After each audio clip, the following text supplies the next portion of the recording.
eu compartilho no grupo. Olá, pessoal, boa tarde. Olá, boa tarde a todos que estão aí conosco mais uma vez, né? Nesse encontro gostoso à tarde, uma tarde gostosa hoje, né? Bastante quente. E estamos aí mais uma vez para ajudar nos esclarecimentos da visão sistêmica. Hoje com um tema muito amplo, que suscita muitas dúvidas, e a gente pede que o pessoal coloque lá suas dúvidas, suas perguntas. Se formos capazes de responder, nós o faremos, né?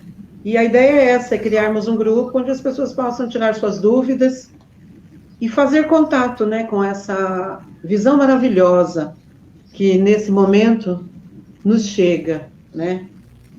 Bert Hellinger nos ajudou a esclarecer muitas questões sobre os relacionamentos. E nós, como terapeutas da visão sistêmica, procuramos compartilhar um pouquinho, né, Mara? Então, não sei se eu preciso me apresentar. Maria Aparecida Dionísio, professora de filosofia, estudiosa da visão sistêmica, da visão integral.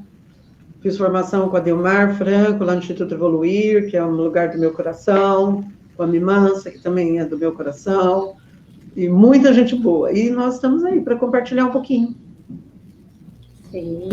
Bom, eu sou a Mara Lúcia Antônia da Silva, eu sou pedagoga, eu sou terapeuta holística, eu sou educadora sistêmica, e eu quero hoje corrigir uma falha, Maria Aparecida, que o dia que eu me apresentei, que eu falei do curso que eu estou fazendo com você, eu acabei me esquecendo de falar que eu estou fazendo também um curso com a Ellen Vieira, de educação sistêmica, né? Então, hoje também toda a minha gratidão a essas duas professoras maravilhosas que estão ampliando a minha capacidade de olhar para o mundo, né?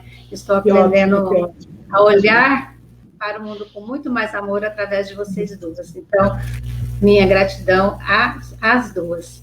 E detalhe, Maria Aparecida, aqui em Mogi Guaçu está fresco, quase frio, porque teve uma ameaça de chuva. Então, aqui está bem fresquinho. Aqui está bem gostoso, viu? Aqui está muito quente. Hoje aqui está muito quente. Nós estamos em Peruíbe, né? E vamos colocar que aqui em Peruíbe nós temos o curso online, está acontecendo o curso online de constelação, e para o próximo ano a gente está apresentando também. Na quinta-feira nós vamos ter um congresso de direito sistêmico, e eu e mais alguns colegas, e a gente convida, vamos colocar lá no Instagram, já estamos fazendo essa chamada já há alguns dias, né? E aí Mogi acontece o curso também na faculdade, na Franco Montoro, e nós convidamos as pessoas a conhecer. Temos o laboratório, que acontece gratuitamente, no sábado e no domingo à tarde, nas datas de aula, né, o laboratório que futuramente o grupo vai trabalhar, e nós convidamos as pessoas a conhecerem, né, o trabalho presencialmente, com todos os cuidados que nós devemos ter. É um curso maravilhoso, transformador. Nós convidamos as pessoas a conhecerem, né? É o momento, né, de nós nos unirmos para o nosso desenvolvimento pessoal. Nesse momento, o planeta está muito voltado para o olhar-se, né? Sócrates nos convidou a fazer esse movimento, né, lá no nascimento da filosofia. E aí, hoje, a gente, através da visão sistêmica, nos somos convidados novamente a olhar para os nossos próprios processos, né? Para o outro, através das leis dos relacionamentos. Então, e como você até já deu uma pincelada, o momento pede muito isso, né, Maria Aparecida? Para todos, assim, para qualquer lugar que a gente olhe, a gente observa o quanto essa questão de nós olharmos para nós mesmos, de nós percebermos as nossas dificuldades, do quanto isso hoje é necessário, né? O nosso mundo está do jeito que está, e não é Mogi Guaçu, não é Peruíbe, não é o Brasil, não, né? É o mundo, porque nós precisamos olhar para as nossas dores com muito amor, com muito carinho, sanar essas dores para que a gente consiga atuar no mundo de uma forma mais inteira, né? É verdade, eu estava assistindo já faz tempo isso, mas estava assistindo um material da Oliveira, Angélica Oliveira, que trabalha maravilhosamente bem com a pedagogia sistêmica, e ela coloca que a adolescência está doente, né? No mundo, o adolescente está doente, o nosso adolescente está doente. E aí você pensa numa sociedade, no futuro, né? Porque eles são, nossas crianças, os nossos adolescentes são o futuro, né? E o que está reservado para esse futuro, então? Né? Se nesse momento, esse movimento de nos olharmos, né? Os pais se olharem, nós nos olharmos, né? Através da educação sistêmica, através da pedagogia sistêmica, nós olhamos para o nosso aluno, a escola olha para esse aspecto da educação. Se nós não fizermos, o direito sistêmico olha para esse aspecto, para a questão da justiça, né? A aplicação da justiça através do direito. Se nós não tivermos esse olhar amplo, nós vamos continuar a caminhar a passos de tartaruga. Nós temos feito esse movimento já, caminhando a passos de tartaruga. Então, nós precisamos dar um passinho assim, um pouquinho mais rápido, né? E aí a gente tem as questões que acabam acontecendo como um vírus, né? E aí modifica toda a nossa vida diária, modifica toda a visão que nós temos da vida, de como ela deve acontecer, para que nós possamos, então, olhar com um outro olhar. E agora o movimento é para dentro. Exato. E a visão sistêmica nos convida a isso, olhar para dentro, olhe para si mesmo. É o movimento mais difícil que o ser humano faz. É um movimento, assim, exatamente por isso que nós olhamos muito pouco, né? É mais fácil você olhar para o outro, você culpar o outro, você culpar o governo, culpar a instituição, culpar o pai, culpar a mãe, do que você olhar para você e dizer, não, espera aí, aqui tem o meu dedo também, né? Eu não fui, eu não fiz, eu não ousei o suficiente, eu não batalhei, é mais difícil. Então é mais fácil você ficar na comodidade foi o outro, né? É mais fácil essa comodidade. E, assim, uma coisa que eu gosto muito de frisar, em toda oportunidade que eu tenho, Maria Aparecida, é que essa postura sistêmica, né, essa questão sistêmica é uma postura interna, né? Porque, às vezes, você vai falar de educação sistêmica, que, né, no meu caso, que é dentro da escola, e as pessoas acham que vai ter que mudar a forma de olhar para o conteúdo, que vai ter que mudar a sua forma de trabalhar, e que vai ter que aliás, a gente até tem que mudar tudo, mas é mudar o jeito que eu olho para as coisas, vamos mudar o jeito que eu olho para as pessoas, para as situações, né? Compreendendo que aquele meu aluno, o meu colega, os pais, eles nunca chegam na escola sozinhos, né? Junto com eles vem todo o seu sistema familiar e todo o seu histórico. E quando a gente compreende isso, como as coisas mudam, né? Elas ficam mais leves, porque a gente passa a perceber que as pessoas, a grande maioria das vezes, para não dizer todas as vezes, elas não fazem de propósito, elas não fazem para nos prejudicar ou para, né, para nos magoar. Mas existe toda uma história, né, junto com ela, que muitas vezes a impele para ter aquele comportamento. Nós não caminhamos para a infelicidade, embora pareça às vezes, por atitudes. Você olha e diz, tal pessoa não está vendo que isso não vai dar certo, isso não vai dar um bom resultado. Na verdade, aquela pessoa está achando que através daquele movimento é que ela vai ser feliz, é que ela vai encontrar a felicidade. Então, assim, é um ledo engano acharmos que as pessoas caminham para a infelicidade. Não, a nossa busca sempre, mesmo que de forma equivocada, é para a felicidade. Então, mudar um exercício, né, ou mudar a técnica através da qual eu passo um exercício para uma criança, não significa mudança. Mudança acontece aqui dentro e aí eu posso continuar com o mesmo exercício e passar esse exercício de uma forma diferente, né?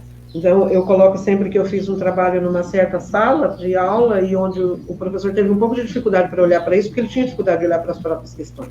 Então, foi difícil.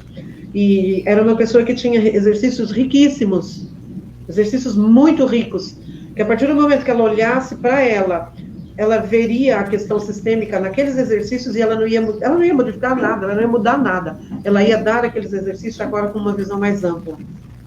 Então, você olha isso e você dá um passo atrás, porque não adianta você apresentar exercícios novos. Você precisa ajudar o outro a se perceber, para poder perceber que aquele exercício pode continuar a ser o mesmo.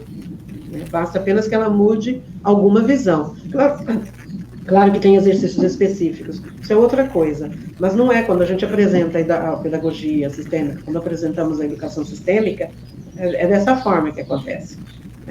E não é um método, você não vai mudar de método, você não vai dar técnicas novas, você vai mudar o seu olhar a respeito daquilo que você está passando, né? Sim. A respeito de você mesmo. Deixa eu só dar um oi aqui para a Dulce e para a Silvia. Boa tarde, meninas. Se vocês quiserem, sejam muito bem-vindas. Se vocês quiserem fazer alguma colocação, fiquem à vontade. O pessoal que também está aqui com a gente, que ainda não nos deu um oizinho, por favor, sintam-se à vontade para se pronunciar, tá bom? Nós estamos abertas às perguntas. E aí, Maria Aparecida, para nós começarmos a falar do nosso assunto de hoje. Filhinhas do papai, filhinhos da mamãe. O que quer dizer isso? Porque se eu for pensar, eu tenho 2 filhinhas, elas são amores da minha vida que trazem todo o colorido da minha vida. Que história é essa de filhinho da mamãe e filhinha do papai? Interessante que essa fala existiu, durante um tempo, né? Sim. As pessoas falam, é filhinho do papai, é filhinho da mamãe, esse é o filhinho da mamãe. E é interessante que existe uma fala, existe um campo atrás disso, né? Talvez não tenha sido dito com a colocação, talvez não tenha sido exata no sentido do que ela significa, mas que tem alguma coisa a ver, tem, né? Uhum. E aí a gente precisa começar isso falando de como o desenvolvimento da criança com a mãe, logo cedo, né? Logo no momento do nascimento, logo nos primeiros momentos de vida da criança, né? Aquela relação de amor intenso que é a criança com a mãe, né? Inegavelmente, o primeiro amor na vida de uma criança, agora não se trata de se menino ou menina, inegavelmente o primeiro amor dela é a mãe, né? É aquela que provê as suas necessidades todas, né? O banhinho quentinho, a caminha, o colo, a batida do coração, que é muito importante, a gente sabe que a criança reconhece a batida do coração, né? O carinho todo, o olhar, como a criança vai se desenvolvendo. Nesse primeiro momento, o primeiro amor da criança é a mãe. Então, durante um tempo, a criança fica nessa esfera, porque é preciso, é necessário, é uma questão de sobrevivência, né? Então, ela tem que estar nesse braço, nesse abraço, para que ela sobreviva. E vai indo. E nesse momento nesse primeiro momento o pai não tem muito acesso. A mãe acaba que não permite muito, né? Mas vai chegar a hora. Daqui a pouco a criança começa a crescer um pouquinho. A gente não estabelece idade, mas vamos dizer a partir de 9 anos, 7, 8, 9 anos. O pai começa a interferir, porque agora a criança já precisa menos, né? Então, se ela chora, ele é capaz de prover, né, a necessidade dela. Quando antes, se precisasse trocar, se precisasse dar de mamar, não tinha como ele ajudar, né? Ele ficava olhando e segurava para ela pegar, eu já vi essa cena, ela passava o bebê para o pai e ele ficava todo doido, sem saber nem como segurar para ela pegar o mamar, para ela terminar de preparar, e novamente ele devolvia assim, que bom que ela vai pegar de novo, porque eu não sei nem como segurar. É bonita essa dinâmica quando você vê o casal, né, interagir como um casal em função daquele ser que necessita daquele cuidado, daquele acolhimento. E aí, no primeiro momento, é a mãe. Daqui a pouco, então, crescer um pouquinho mais, 7, 8 anos, 9 anos, a mãe apresenta. A gente diz apresenta porque é assim, agora sim, agora ele já pode ir para o pai. Então, é como se a mãe liberasse o filho para o pai. Aí o filho vai para a esfera do pai. Estou falando da menina. Então, agora vamos especificar a menina. Aí a mãe apresenta o pai para a filha. E a filha, então, começa a tomar um pouco mais de contato com esse pai. Então, vamos falar de um pai tranquilo, um pai acolhedor, né? Vamos começar com essas questões, porque senão a gente vai se estendendo e aí começa a misturar os assuntos. Mas um pai bom, um pai acolhedor, um pai presente, ele acolhe essa filha, ele ama, ele dá carinho, ele conversa, ele brinca. E a filha, então, é meio que, é como se a filha acaba se apaixonando. É a primeira figura masculina, que a criança, que a menina tem conhecimento, que a menina tem contato. E aí ela se apaixona pelo pai. E esse processo é normal na vida do humano, na vida do ser humano. Isso não é uma coisa diferente, acontece na minha casa, não acontece na casa do outro. Todos os relacionamentos são feitos dessa forma. Então isso é uma coisa natural. A filha se apaixona, né? De uma forma genérica, no sentido da questão materna e paterna. E aí, ela fica um tempo com o pai. E continua no seu crescimento, no seu desenvolvimento. Só que ela tem assuntos daqui a pouco, 10, 11, 12, ela tem assuntos que ela precisa tratar com a mãe. Né? Ela precisa aprender a se vestir, ela precisa ver esse feminino. Ela quer combinar roupas, sapatos, ela quer se maquiar, ela quer se pentear, ela vem a questão da menstruação, ela precisa trocar ideias com a mãe. O pai, então, precisa liberar, devolver. A criança precisa fazer, a menina precisa fazer o movimento, então, de novo, para a mãe. Então, é uma ida e uma vinda natural, tranquila, quando ela acontece, de novo, repito, de forma natural. Aí ela volta para a esfera da mãe. Ela volta para a esfera da mãe, e aí ela continua o aprendizado. Agora, não mais na esfera do pai, na esfera da mãe. Agora ela vai aprender a ser mulher com a mãe. E quando ela não consegue fazer esse movimento de volta? Ela continua na esfera do pai. Ao continuar na esfera do pai, esse contato se perde. E aí, por N motivos. Às vezes até por ausência da mãe, no sentido de uma doença, morte, separação, N formas.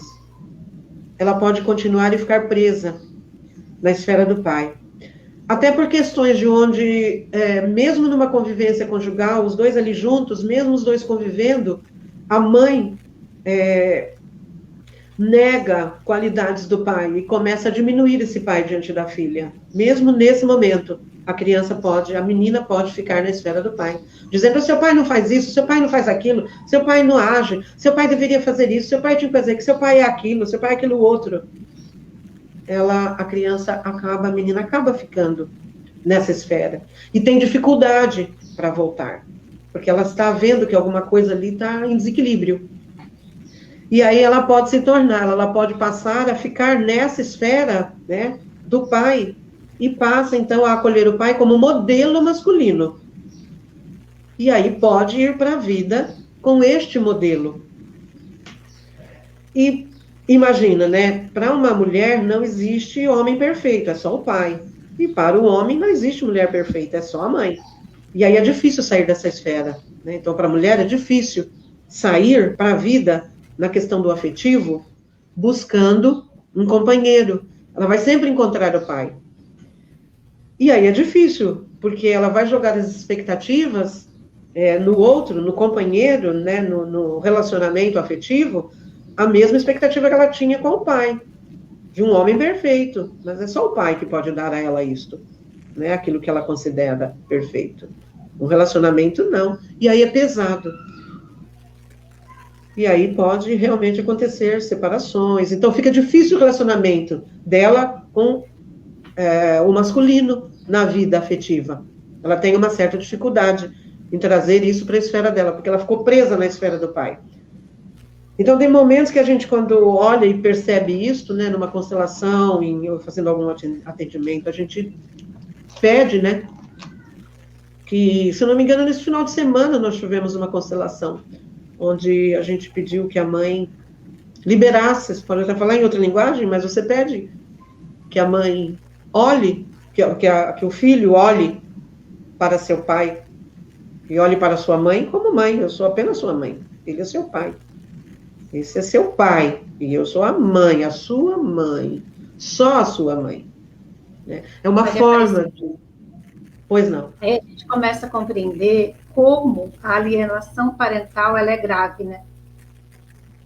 Começa a perceber como é grave a alienação parental. Exatamente. Nós precisamos das duas figuras internalizadas, porque somos 50% cada um, né? Se me falta a presença de um, se me falta o modelo de um, eu fico em defasagem com o outro. Capenga, né? Fica o café. Falta 50% de mim, né? Falta 50% de mim. Sim, é muito importante. E as situações são diversas, né? Desde morte até separações, ou até colocações equivocadas do pai sobre a mãe ou da mãe sobre o pai, né? Pode criar equívocos na cabeça da criança. Então, com muito cuidado, né? Por isso, Bert foi tão feliz quando nos trouxe essas leis, quando percebeu, né, nas dinâmicas do relacionamento, as 3 leis. Foi muito feliz no sentido de colocar o pertencimento, todos nós pertencemos. Então, o pai ou a mãe, não importa, de qualquer jeito que tenham sido, este é o melhor pai e essa é a melhor mãe para você, né? A hierarquia... Pode falar. Sim. Não, eu ia perguntar para você, e como que é esse processo de entrega da mãe para o pai? Como isso acontece? É possível a gente pensar isso um pouquinho? É exatamente daquela forma que a gente colocou. Chegou num primeiro momento, na primeira infância, depois a mãe precisa liberar para o pai. Às vezes a mãe passa uma vida sem liberar o filho. O filho vai para os relacionamentos presos na esfera da mãe, e você, quando olha numa constelação, você vê que ele está preso ainda à mãe. A mãe telefona, ele corre. A mãe chama, ele corre. A mãe faz qualquer coisa, ele corre. Ele deixa a família presente para acudir, para atender a mãe. E às vezes é só porque ele está só na esfera. Porque teve uma infância difícil, porque não conseguiu, se nós estamos falando aqui agora do exemplo do filho, né? Mas na questão da filha, pode acontecer o mesmo. E aí a mãe acaba não liberando esse filho, ou o pai que acaba não liberando essa filha. Porque na questão do pai é muito difícil, não o pai liberar, mas é difícil essa relação, porque para a menina, o pai é um modelo. Perfeito. O pai é um modelo. Então é preciso... Exatamente. O pai é um modelo. Eu me lembro bem na minha infância. Eu tive que fazer esse movimento e para mim era difícil isso. Meu pai era meu modelo de pai. Mas consegui, no momento certo, fazer isto. Mas você percebe depois como fica difícil, porque você olha o masculino tendo como referência o seu próprio pai. Isso é normal na vida. Então, o pai também precisa ter, agora estamos falando de casais, né, cujo olhar consegue ter essa amplitude. É preciso olhar e perceber isto, né, que a filha precisa crescer enquanto mulher na esfera da mãe, não pode crescer enquanto mulher na esfera dele, porque ele não vai poder devolver além do amor paterno, né, e a filha vai precisar passar a vida adiante através dos relacionamentos, não ficar nessa esfera. Maria Aparecida, nós temos aqui pessoas que não conhecem as leis sistêmicas, esse linguajar sistêmico, né? Então, o que é estar na esfera da mãe, o que é estar na esfera do pai? São esses momentos que a gente acabou de colocar quando falamos a respeito do nascimento, no primeiro momento. E aí algumas pessoas podem perguntar, né? E quando é o pai que promove esse cuidado, né? No caso, então, no primeiro momento, a mãe acolhe, a criança nasce, a mãe acolhe. O primeiro movimento, a criança é colocada aqui, né, para sentir o coração, né? A criança nasce e já o médico coloca a criança aqui, né? O primeiro contato que nós temos, que a criança tem conosco e nós com o nosso filho. Estar na esfera da mãe é isto, até o momento que a criança ainda precisa desse cuidado de mãe. A partir do momento que essa necessidade, porque é só a mãe que sabe cuidar, e que isso vai diminuindo, a criança já deve ir para a esfera do pai, ou seja, a participação do pai já deve ser maior, e não a mãe larga ele, é importante essa dinâmica, ela é muito importante, a dinâmica disto para a criança, para que ela possa transitar na esfera do pai e na esfera da mãe de forma natural, e fazer os seus movimentos. Agora, quando você percebe que a criança, então, por exemplo, a menina, que num certo momento vai e não consegue voltar mais, e passa a adolescência, vai crescendo e continua, nós estamos usando essa palavra, mas vamos usar o termo, continua lá grudada no pai, alguma coisa já está acontecendo de ela não ter conseguido voltar para aprender a ser mulher, porque o pai não tem como ensiná-la a ser mulher. O batom, a sombra, o vestido, o sapato alto, é a mãe que vai ensinar. Como se comportar, como se relacionar com rapazes, é a mãe. O pai pode até falar de alguns perigos, mas é a mãe que vai fazer essas colocações. A mãe é que vai ensinar isto. A mãe vai ensinar como ser mulher. né? Então, O pai pode até falar de alguns perigos. Eu me lembro que o meu pai falava de perigos, mas a minha mãe falava outras questões. Minha mãe falava de esmalte, minha mãe falava de coisas assim, né? Roupa. Isso é a mãe que ensina. Então, se a criança tem essa... Autocuidado, né? A mãe fala do autocuidado. E o pai da mulher comum, mesmo, né? né? De como a mulher é.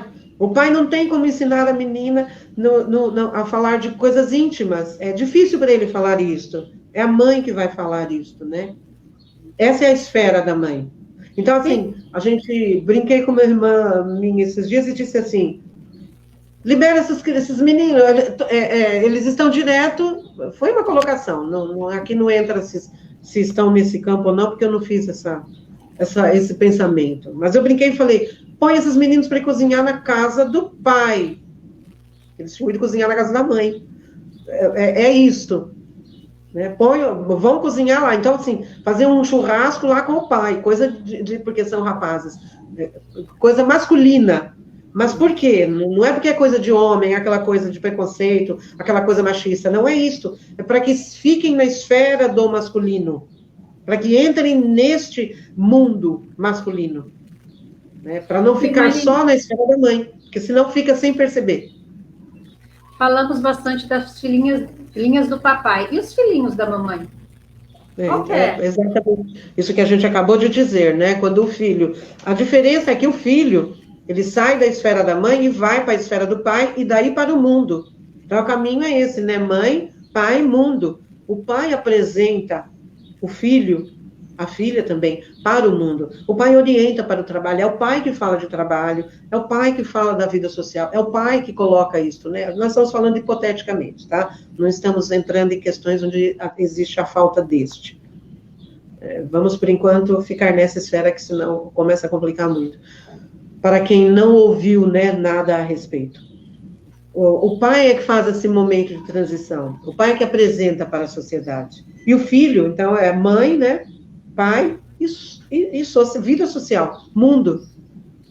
Se o filho vai ou não vai para a vida, não vai para a esfera desse pai, ele permanece na esfera da mãe. Então, digamos que lá num tempo, quando ele estava crescendo, quando ele estava já na hora de fazer essa mudança, né, 7, 8, 9, 10 anos, já estava na hora de olhar o pai, ajudar o pai a limpar o carro, sei lá, fazer coisas que é normal o pai convidar o filho, lavar quintal, coisas assim. A mãe começou a falar mal do pai. Porque o seu pai não dá conta, porque o seu pai é isto, porque o seu pai é aquilo, porque o seu pai é aquilo outro, e cresce diante desse pai. Quando ela julga, ela está dizendo, ela está assumindo, de acordo com a hierarquia, né, ela está se colocando maior que esse pai. Quando ela faz isso, ela permite que esse filho não tome esse pai e fique na esfera dela, como o filhinho. Isso é um dos exemplos, tá? Não é isto só. A dinâmica é muito complexa. Mas isso pode acontecer. E aí ele permanece na esfera da mãe. E aí ele fica com a mãe. Então, nenhuma mulher será perfeita para ele. Todas as mulheres dizem, ai, mãe, não falei para a senhora que não ia dar certo esse casamento? Ó, só a senhora mesmo, mãe. Quando o filho fala, só a senhora mesmo, mãe, ele já está fazendo essa comparação, né? Essa é a esfera da mãe, que o filho acaba retomando, sai da esfera do pai, vai para a esfera da mãe, e ali ele fica, e ali ele permanece. E aí nenhuma mulher será suficientemente boa para ele.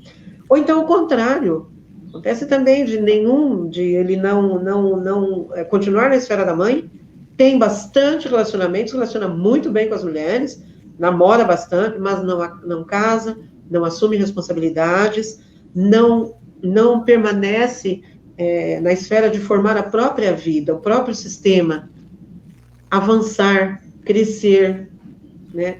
Criar a sua própria família, porque ele está preso na esfera da mãe. E aí os relacionamentos não dão certo. Então são relacionamentos fortuitos, são relacionamentos que começam e terminam rapidamente, pode até durar um pouco, mas não tem casamento, se tiver casamento tem separação, porque não, essa não é a melhor, ela não é boa, mãe, ela não é, puxa, falei para a senhora é a melhor mesmo, só minha mamãe. Essa é a esfera do filho. Essa questão aí do companheiro, né, companheiro ou companheira, nunca ser bom o suficiente, né? Então, e aí vai fazendo essa comparação com o pai ou com a mãe, e esse companheiro nunca vai chegar aos pés, né, daquilo que eu comparo. Né? Às Então, vezes, quando começa esse movimento de comparar, a gente já pode acender a luzinha amarelinha ali, ó. Esse é o filhinho da mamãe ou a filhinha do papai, né? Vamos olhar aí que tem algum nozinho aí. Às vezes eles até se casam e esse casamento dura bastante, mas da forma que você está colocando. Comparações e julgamentos e situações assim delicadas, e aí o casal não fica disponível um para o outro, né? Porque ele está na esfera da mãe, disponível para a mãe, e ela pode estar na esfera disponível para o pai, mas não está disponível para o marido, né? Ou então cobra muito dele aquilo que deveria ser cobrado do pai, ou não cobrado do pai, mas aquilo que deveria ser tomado do pai. Ela cobra do marido. E aí pesa, né? Não há marido que aguente, porque ser pai é só para o pai. Só o pai pode ser pai. Só o pai pode ser pai. E lembrando aqui que tomar pai e mãe, né, Maria Aparecida, é aceitar o pai e a mãe exatamente do jeito que eles são, sem julgamentos. Eles são o que são e está tudo certo. Né? Lembrar que se tomar pai e mãe, a gente fala tomar pai e mãe, mas nós estamos falando de vida. Né? Nós estamos falando de alguma coisa acima disso, além disso. Receber a vida como ela chegou, né, Maria Aparecida? Receber a vida como ela veio. Sem julgamentos. Exatamente. Fazer esse movimento interno, né? Fazer o nosso movimento para esse pai, para essa mãe, fazer o nosso movimento naturalmente. E você sabe que às vezes a gente vê muito adolescente, tem muitos casos que você olha e é difícil, às vezes não adolescente, mas jovens ainda, eu estou dizendo, você vê e não se percebem. Percebe apenas que os relacionamentos, puxa, aquele cara não é tão bom, aquele outro não é tão bom. Ou então, eu prefiro ficar sozinha. Mas não percebe esse aprisionamento. Porque é um aprisionamento difícil de você perceber. Então, é importante darmos uma olhada, né, um olhar bastante acurado sobre essas questões, porque elas não permitem que sua vida flua da forma natural para o amor. Vamos pensar o seguinte, então eu estou lá, eu sou a Mara, não tenho conhecimento nenhum de educação sistêmica, estou começando a ouvir falar sobre isso agora, e eu percebo que o meu companheiro é filhinho da mamãe. Existe, ou a minha companheira é filhinha do papai, né? Existe alguma coisa que eu possa fazer, alguma postura que eu possa tomar, ou necessariamente a pessoa vai ter que procurar ajuda terapêutica para conseguir lidar com isso. Porque às vezes a pessoa, como você mesmo acabou de dizer, é tão difícil ela perceber que ela está nesse movimento, que às vezes a pessoa acha que não é necessário, que ela não precisa disso. E aí o relacionamento está se deteriorando, mas a pessoa que está nesse movimento não consegue perceber. O companheiro pode fazer alguma coisa? Você está falando de expectativas. Se a expectativa daquele que está do lado sendo comparado a um pai e uma mãe, se a expectativa dele for pouca, ele não vai perceber. Para ele vai ficar tudo bem. O relacionamento está bom. Ele é um relacionamento difícil, porque ele faz cobranças para mim difíceis, mas eu estou considerando que eu estou aguentando que está tudo bem. Porque isso acaba sendo pesado. Então, isso está diretamente ligado à expectativa que você tem de relacionamentos. Agora, se você começa a perceber que há algum equívoco, que há um peso grande nesse relacionamento, você não está conseguindo levar isto, aí é importante buscar ajuda. Então, a gente parte sempre dessa questão. Qual é a sua expectativa em relação ao relacionamento? Se para você é um relacionamento dessa forma, né, ele cobrando de você questões que você não tem como responder, porque não é da alçada da esposa, né? Questões nesse sentido. Se para você está bom assim, tudo bem, então. Ele vai cada vez mais perceber que você está respondendo, né, a essa expectativa dele, você vai responder e para você fica tudo bem. Mas será que você vai ficar feliz nessa relação, sendo mãe? Porque mãe não é esposa. Mãe não é esposa. Então, tem uma diferença muito grande naquela mulher que tem carinho pelo marido, como homem, como esposo, e a mãe que tem carinho pelo filho. Há uma diferença grande. Né? Uma diferença muito grande. Se a mulher não está percebendo isso, ou se o homem, se na relação um ou outro não está percebendo que alguma coisa ali está errada, é porque para ela aquela expectativa é boa, é o suficiente, então está tudo bem. Então, né? Mas se ela começa a perceber, é importante procurar ajuda. Então, aí que eu digo, então, assim, eu percebi que eu estou numa relação onde o meu companheiro é filhinho da mamãe. Eu preciso necessariamente procurar ajuda terapêutica, ou eu posso fazer tomar alguma postura, alguma coisa diferente, que sozinho eu dou conta disso? Ou esse movimento é tão grande que vou precisar de ajuda de um profissional? A dificuldade está em perceber em que nível está isso. Né? Tudo depende de como isso está. É claro que você conseguiria. Né? Nós somos médicos de nós mesmos. Né? Então, nós temos em nós as ferramentas para a cura. E há casos e casos. E há casos que sim. Que você, percebendo essa dinâmica, percebendo que ele está trocando você, que está te fazendo pedidos, ou está colocando você num lugar que não é o seu, e você respondendo à altura, sim, você começa a colocar as coisas no lugar. Só que a defasagem dele vai continuar. Ele vai continuar buscando isso. Né? Então, ele vai precisar. Se você conseguir se posicionar, sim, você pode ajudar bastante. Mas tudo vai depender de como vocês vão conseguir encarar isso. Você, como aquela que está percebendo que ele está colocando você num outro patamar, então, se você é capaz de olhar isso e se posicionar corretamente, então, como esposa, né? Uma brincadeira. Ah, vem cá, bebê, eu não sou bebê. Não se trata homem ou uma mulher como um bebê. Porque quando você começa, aí você entra em outros caminhos, né? A neurolinguística entende o bebê como bebê. Então, não vamos nem entrar nessa questão, foi só um exemplo, assim, rápido. Né? Mas, se você percebe que há uma dinâmica ali, que não é exatamente aquilo que você gostaria que fosse, e você é capaz de olhar para isso e se posicionar, e percebe que, então, mudou a dinâmica, ok. Se não, o importante é você procurar ajuda, sim. Porque a terapia nada mais é do que eu dividir com alguém aquilo que está me incomodando.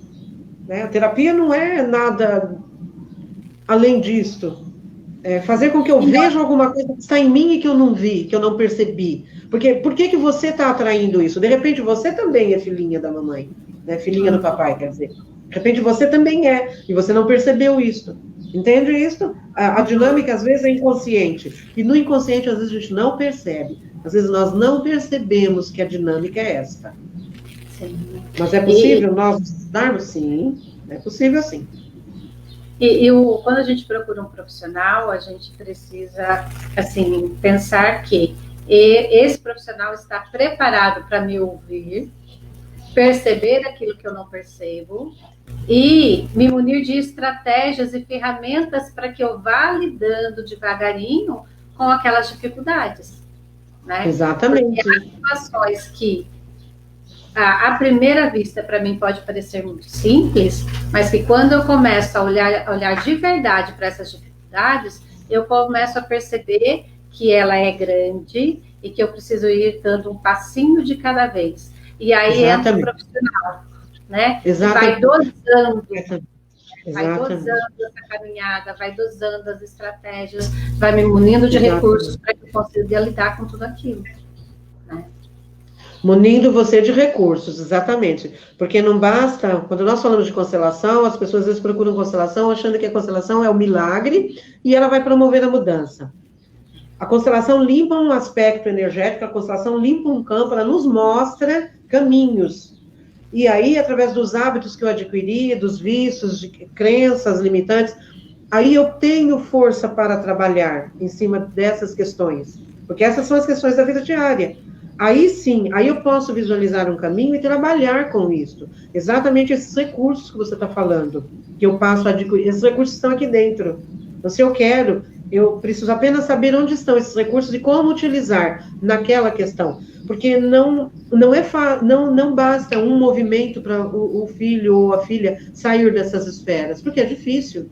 Imagina que é uma vida, né? É um tempo grande, às vezes, que o filho permanece, a menos que seja rápido, você perceba rapidamente, então você vai, cuida e faz. Mas e quando passa tempos? Né? Tenho casais, eu tenho um casal aqui que já são casados há bastante tempo, e agora essa dinâmica foi percebida. E aí, como é que você vai fazer para fazer esse desligamento? Né? Isso não é fácil. Por isso é uma visão, por isso a visão sistêmica é uma visão. Então, eu tenho que olhar isso como um todo. Não tem como você ir lá e cortar. Não é um cordão umbilical que você corta. Você até pode cortar, mas vai permanecer o campo energético, né? Aquela esfera vai permanecer. A gente Exatamente. Corta, a constelação, ela vai lá, ela corta vamos dizer assim, ali aquelas ligações energéticas, porém depois a gente tem que ir lá e tem que ir curando, que são exatamente. Porque senão você liga de novo. Isso. Exatamente. Você liga de novo, exatamente. Senão você mesma, né, faz com que a situação, a constelação reverbera, mas é preciso que você ajude. É preciso que você queira realmente essa cura. Por isso a gente diz, vamos olhar. Ou seja, eu agora estou pronto para ver que até então eu fui filhinha do papai. Agora eu quero assumir os meus relacionamentos. Quero sair dessa esfera e quero eu me relacionar com as pessoas enquanto pessoa, né? Eu, desligada. Meu pai é meu pai, a pessoa que, né, que me responsável pela minha vida. E é isso. E minha mãe e meu pai. E é isso. Agora eu quero ir para os meus relacionamentos. Então é importante que ela queira isso. E eu tenho um exemplo legal, porque eu fiz um atendimento, fiz uma colocação e marquei a constelação, porque o que estava acontecendo era isso. Nunca mais ela apareceu. Ela fala comigo sempre. Ela não tem tempo. Nossa, que coisa! Eu tinha tanto tempo, agora eu não tenho tempo. Você percebe que é o inconsciente boicotando. Não está preparada para olhar, né? Ainda não está pronta. No momento certo ela vem, mas ainda não está pronta. Então, e isso, como é que acontece isso, né? Eu digo sempre, cuide de você mesma com muito carinho. Olhe para as suas questões com muito carinho. Vá devagar com você mesma. Dê um passo de cada vez, aquilo que você falou. Vamos dar um passo de cada vez. Não queiramos cuidar de uma vida num movimento de constelação. Resolver uma questão num único movimento. É um processo. Nós vivemos num processo. Nós somos um processo. Nós estamos sempre a caminho de ser. Nós não somos seres completos. No momento exato que eu me completar, não vou ter mais nada para fazer. Eu já não estarei mais nem nesse planeta, né? Já não estaria aqui. Então, nós estamos a caminho de ser. Então, vamos honrar isso, nos cuidando com amor. Acho que fica a dica hoje, assim, desse olhar com amor para nós, para os nossos processos, né? Os nossos movimentos. Nós vimos no domingo um trabalho tão maravilhoso, né? Que foi com a Maria Luísa. E, assim, o meu beijinho carinhoso para Maria Luísa. O querer dela é isto, e ela vai no tempo dela. A gente percebe que ela vai ser alguém que vai fazer as coisas a seu tempo. Não precisa correr, vamos devagar. Devagar eu vou conseguir. E é isso. Vamos no nosso tempo, mas vamos, não vamos deixar de ir. Não vamos deixar de fazer esse carinho para nós, que é o nosso trabalho. Né? As filhinhas da mamãe e os filhinhos do papai. Olhar-se. Eu tenho uma amiga muito querida, a Juraci, que ela diz que a evolução, ela não dá saltos. Isso. Ela dá um passinho de cada vez, né? Isso. E se a gente tenta dar saltos, a gente vai tropeçar, a gente vai cair. Exatamente. E então, nessa questão... Um passinho de cada vez, um passinho de cada vez. Quando a gente quiser ver, a gente está longe e nem percebe. Isso. E quando a gente perceber, a gente já está longe. E uma coisa que é acreditar em si mesmo. Eu hoje não sou a mesma pessoa que eu fui ontem. Então, se eu disser assim, isso não é para mim, isso é muito difícil, eu já tentei e não consegui, essa fala não cabe aqui. Ela não cabe aqui porque, assim, você tentou ontem, tenta hoje de novo. Eu digo sempre assim, eu digo sempre isto. Você tentou meia hora atrás, faça de novo agora. Né? De repente, a sua consciência é outra. E é isso mesmo que acontece. Então, é tentar sempre, não desistir de nós mesmos nunca. Muito menos do outro, né? Se não desistimos de nós, não desistimos do outro. Mas é isto. A evolução não dá saltos. Porque se ela desse saltos, alguma coisa ficaria para trás. Não fica. E aquilo que não foi curado lá atrás, ele vai ter que ser visto nessa nossa caminhada, nessa nossa jornada para a frente, né? Para a evolução. Vai ter que ser olhado. De qualquer forma, nós vamos... Por isso que é tão importante a gente ir devagar. Porque aí dá tempo de a gente olhando tudo que precisa ser olhado.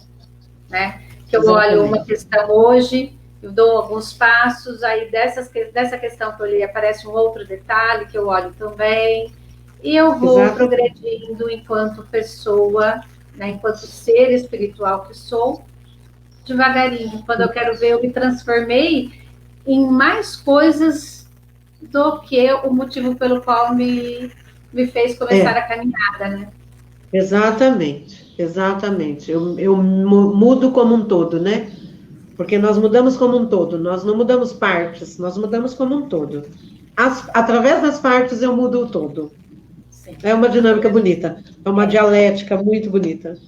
Sim.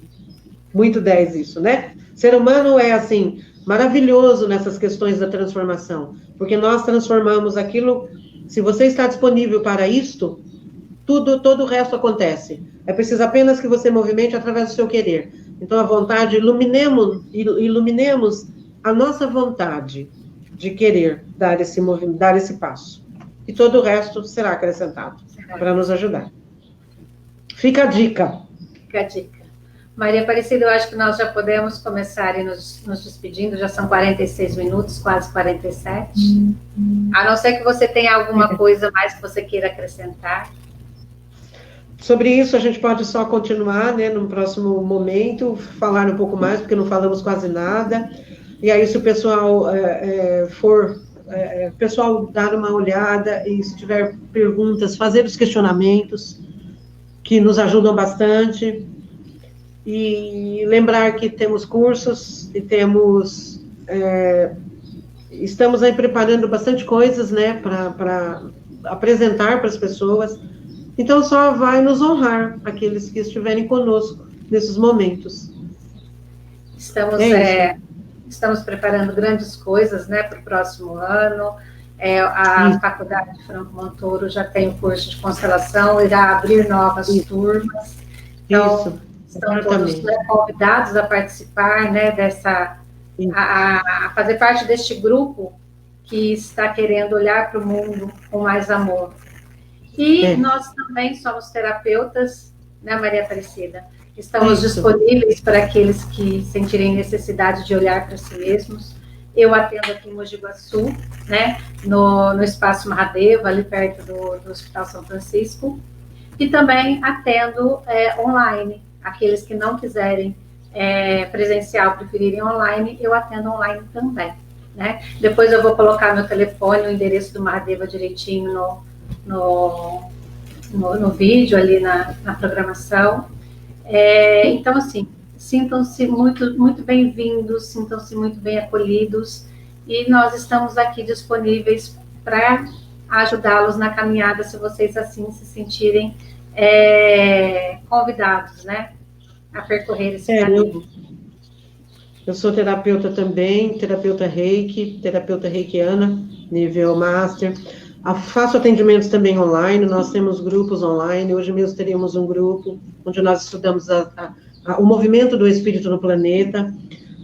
Temos um grupo de constelação que atende às quintas-feiras gratuitamente. Para quem não conhece, é um trabalho online. Na sexta-feira nós temos a formação. Na Franco Montoro, nosso laboratório, o curso, e preparando para o próximo ano já novas turmas. E vamos também deixar, o nome do meu espaço é ED, Educação e Desenvolvimento do Homem, do Ser Integral. E nós vamos deixar aí o número, né, do telefone, se as pessoas tiverem alguma questão para ser trabalhada, nós estamos aqui inteiramente à disposição. Tá bom? É isso. Tá, gente, até semana que vem. Todos. Foi muito bom estar aqui com vocês. Até a próxima. Tchau. Até a próxima.